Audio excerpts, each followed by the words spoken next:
네, 경제성 분석, 또 경제성 공학, 동영상 강의 시간이 돌아왔습니다. 목소리가 좀 잠겼네요. 힘을 내야겠네요. 네, 비용 편입 분석 두 번째 동영상이고요.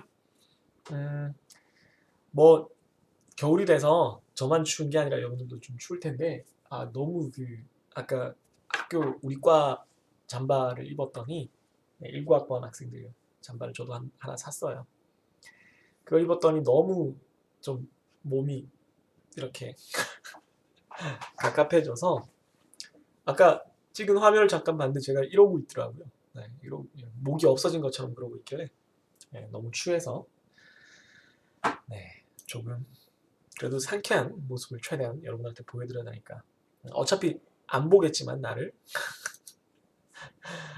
안 보겠지만 한번 노력을 해보고 있습니다.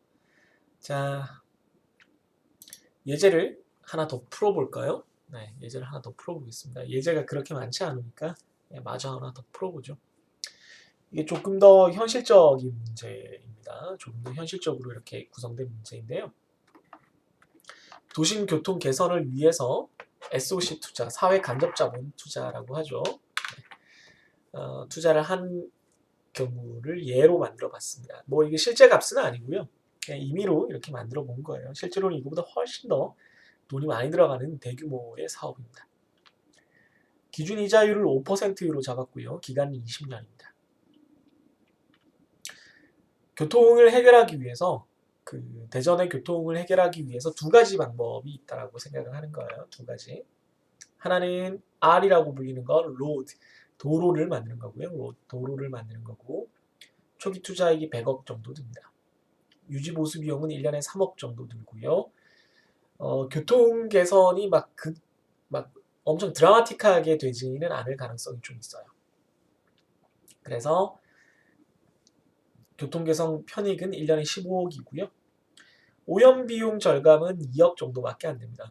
도로를 더 닦는데 오염 비용이 왜 절감이 되나요? 라고 물으신다면 도로가 조금 더 아스팔트가 곱게 잘 깔리고 노면이 고르게 되면 자동차들이 덜 덜컹거리고 오염을 좀 덜 내뿜게 돼요. 교통량이 많아지더라도. 급출발 급정거가 줄어드는 것도 오염에 도움이 되고요. 어쨌든 그 부분을 한 2억 정도로 한번 봤습니다. 한편 도로로는 더 이상 좀 해결이 안 된다라고 생각을 하면 좀 더 극단적인, 좀 더 뭐랄까요? 급진적인 시도를 해볼 수가 있습니다. 그걸 우리가 트램이라고 생각을 해보죠. 트램은 초기 투자가 200억 정도 필요합니다. 200억의 초기 투자가 필요한데 1년에 유지보수가 10억이나 들어가죠. 돈이 좀 많이 드는 거죠. 사실 뭐 이거보다 훨씬 더 들겠습니다만 초기 투자도 많이 들고 유지보수 비용도 많아요. 왜냐하면 철로를 만드는 거고 철로를 보수해야 되고 전동차를 보수를 해야 돼요. 유지보수를 해야 되는 것이기 때문에 매년 10억이 들어갑니다. 하지만 트램은 정시성이 있고 아무래도 전철이다 보니까 교통 개선이 좀 크게 이루어지는 교통 시스템이 완전히 달라지는 대중교통을 많이 사용하게끔 유도하는 그런 특성이 있어요. 그래서 교통 개선 편익이 2배쯤 된다라고 가정을 하죠. 1년에 30억을 교통 개선 편익으로 우리가 기대할 수 있다라고 생각을 합시다. 한편 뭐 트램은 보통 전기로 움직이는 거니까요. 휘발유를 쓰는 자동차, 등유를 쓰는 버스, 등유가 아니죠. 죄송합니다. 디젤, 경유를 쓰는 버스에 비해서 오염 비용 절감도 큰 폭으로 이루어질 거라고 기대할 수 있습니다. 따라서 오염 비용 절감도 1년에 한 5억 정도를 기대해 볼 수 있겠습니다. 그러면 둘 중에 어느 것을 선택해야 될 거냐 하는 문제니까 이건 배타적인 대안이 되겠습니다. 둘 다 할 수 있으면 좋겠지만 도시에 그렇게 돈이 없기 때문에 늘 고민을 하는 거죠. 둘 중에 하나만 할 수 있기 때문에 늘 고민을 하는 거니까 둘 중에 어느 쪽을 선택을 해야 될지를 한번 따져보도록 하겠습니다. 그러면 같이 한번 문제를 풀어보도록 하죠. 네.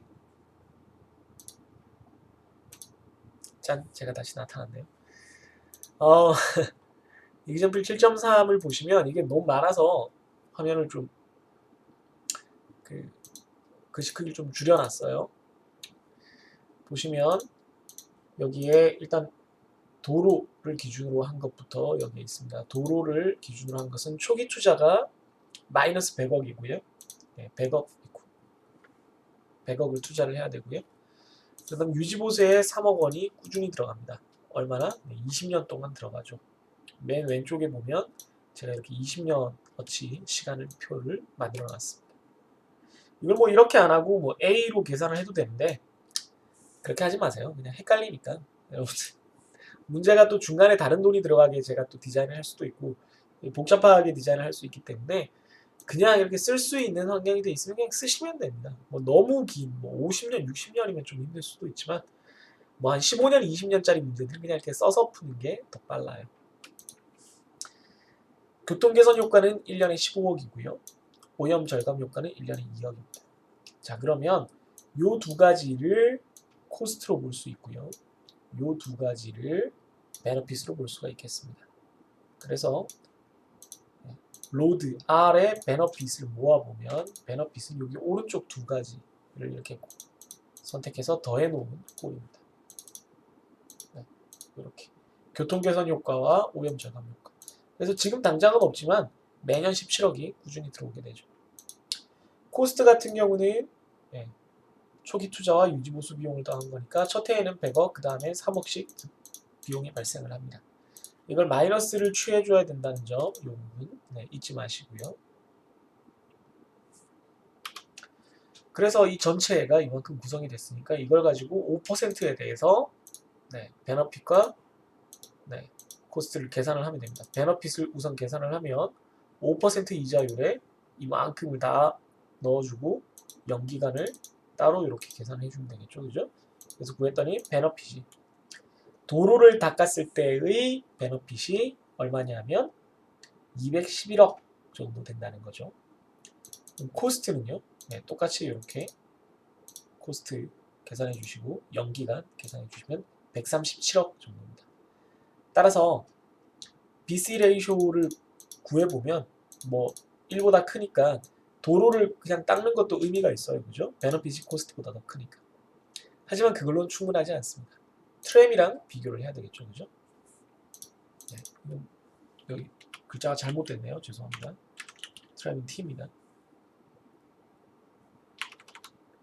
코스트 T가 되겠죠. 네, 죄송합니다. 여러분들 수정을 해서 드릴게요.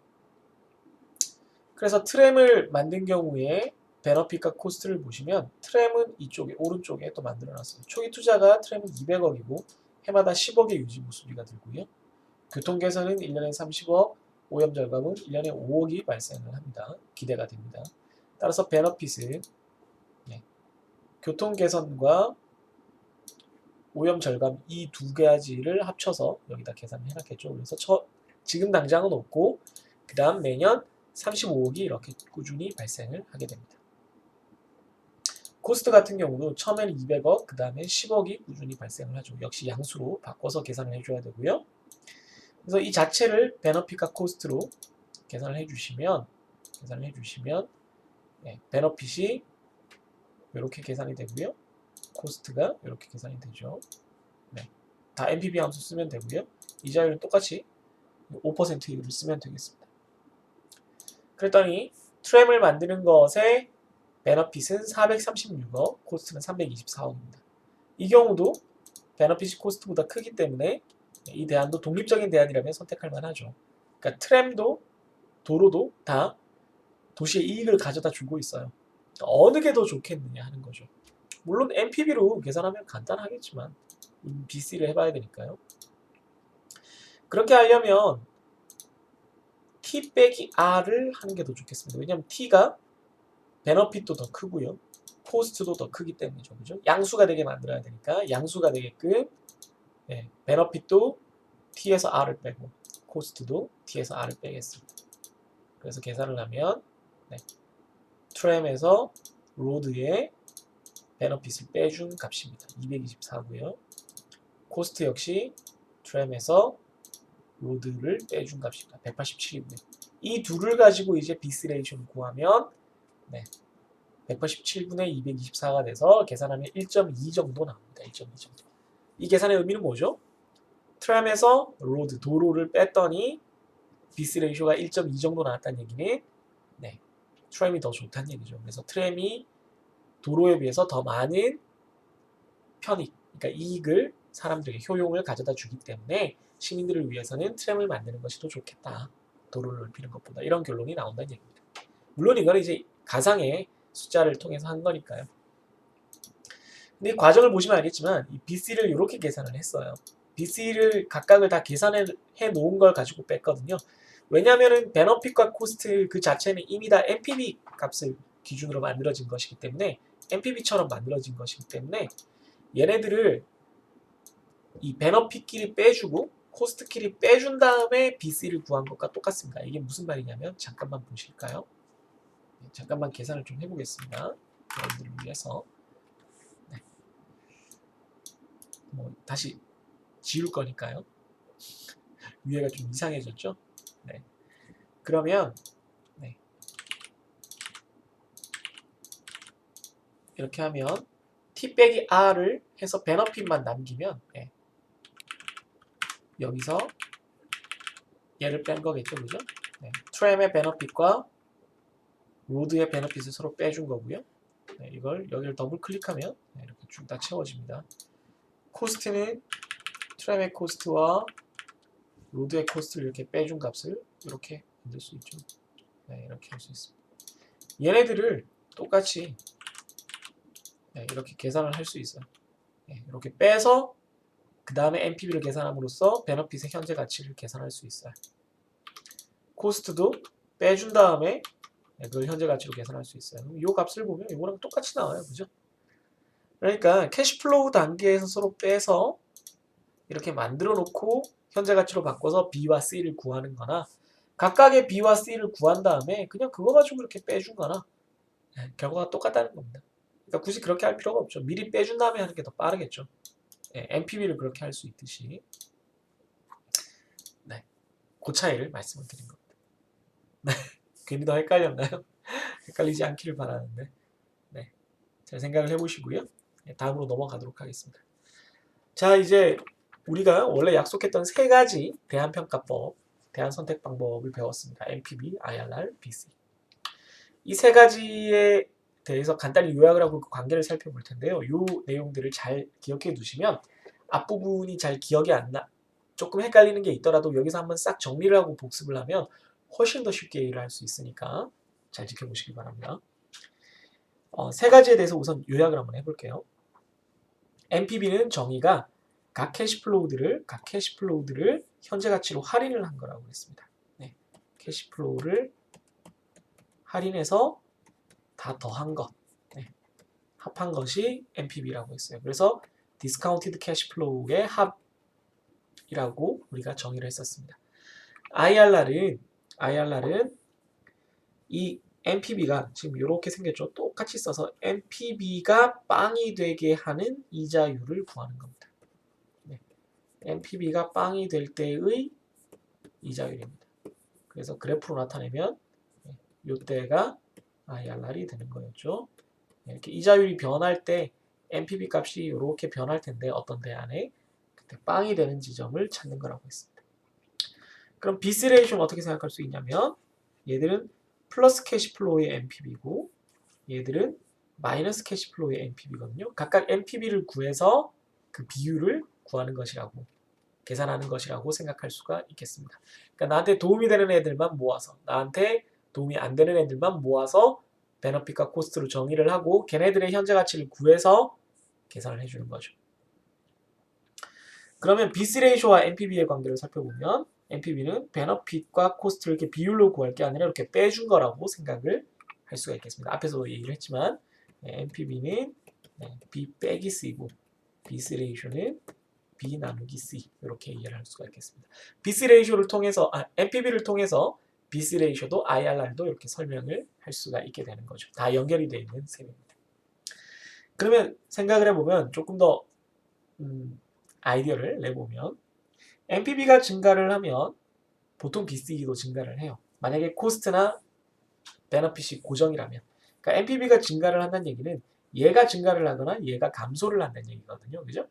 네, 그래서 만약에 한쪽만 변화를 한다 그러면 얘가 증가를 한다 그러면 물론 둘 다 증가를 해도 NPV가 증가할 수 있겠지만 얘 베너핏만 증가하거나 코스트만 감소하는 경우에는 BC도 역시 증가를 하겠습니다.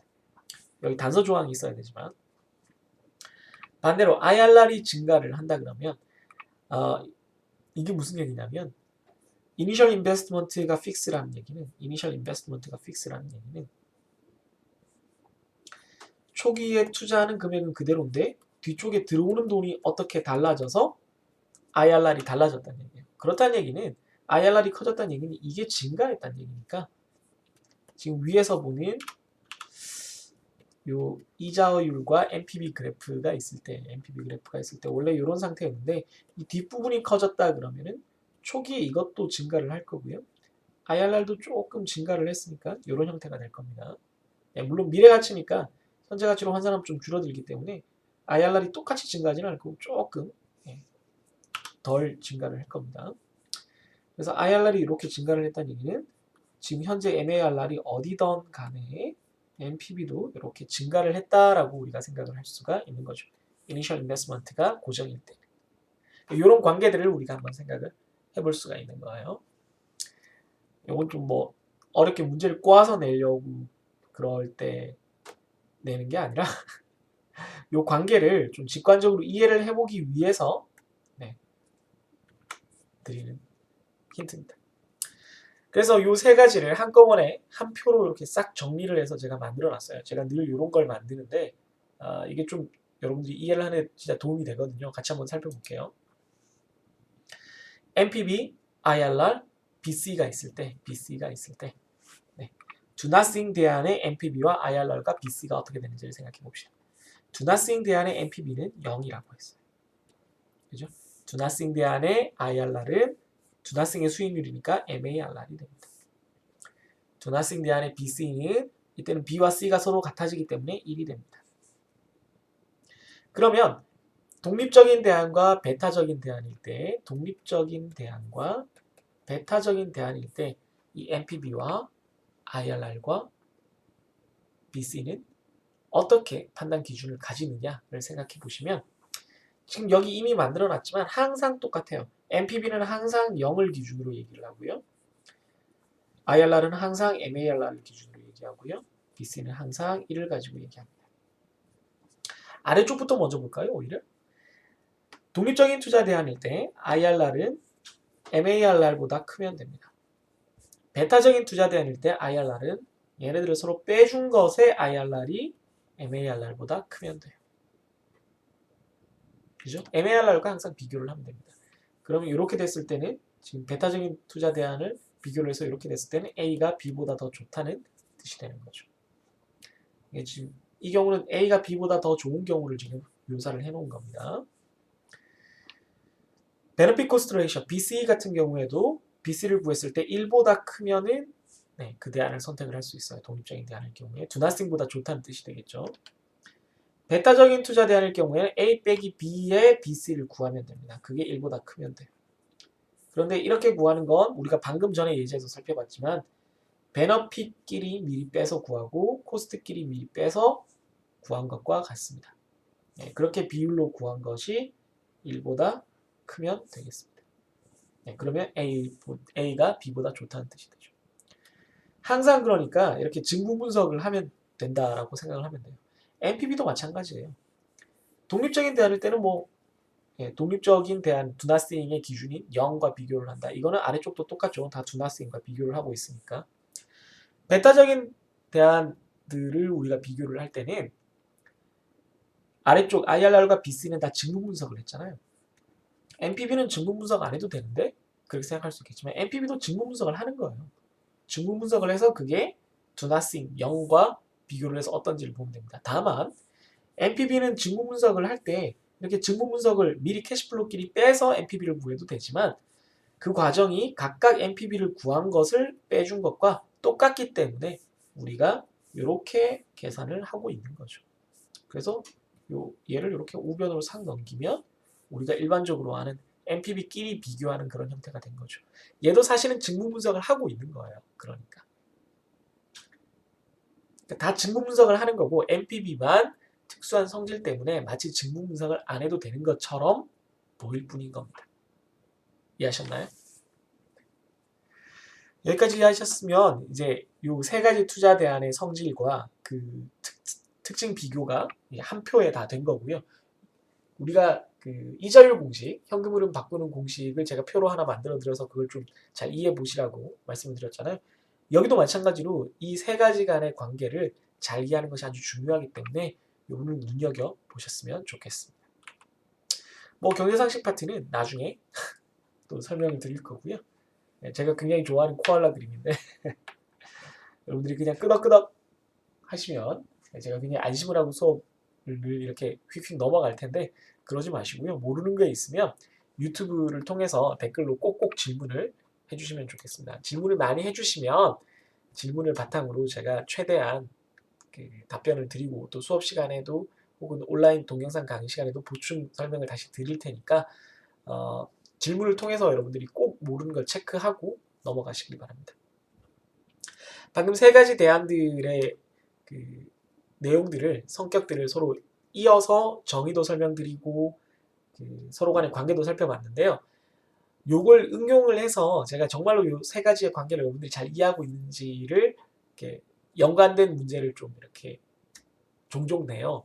그 문제들을 다음번에 좀 따로 시간을 내서 한두 가지 케이스를 풀어드리도록 하겠습니다. 그걸 보시면 여러분들이 아 이런 식으로 서로 연결이 되는구나. 이게 이런 정의에 해당이 되는구나 라는 걸 좀 더 종합적으로 함께 이해를 하실 수 있을 거라고 기대합니다. 괜히 어려운 문제를 내려는 게 아니라 정말로 서로 이 관계를 잘 이해했으면 좋겠다라는 생각에서 이런 형태의 문제를 제가 많이 고민을 해서 만드는 거니까 그걸 좀 이해를 양해를 해주셨으면 좋겠어요. 기출문제를 살펴보셔도 많이 나와요. 그 기출문제 중에 일부를 풀어드릴 거예요. 네. 그럼 여러분들 공부 열심히 하시고요. 네. 다음번에도 또 동영상 강의로 다시 찾아뵙겠습니다. 질문하는 거 꼭 잊지 마시고요. 날씨가 추워지면 질수록 방학이 다가온다는 꿈과 희망을 갖고 공부를 해나가시면 좋겠네요. 저도 그런 꿈과 희망을 갖고 있을 테니까 여러분도 힘차게 공부를 열심히 해나가시면 좋겠습니다. 질문 많이 올려주세요. 다시 한번 강조드리지만 질문 많이 올려주시기 바랍니다. 그럼 다음 동영상 강의에서 뵙겠습니다. 안녕히 계세요.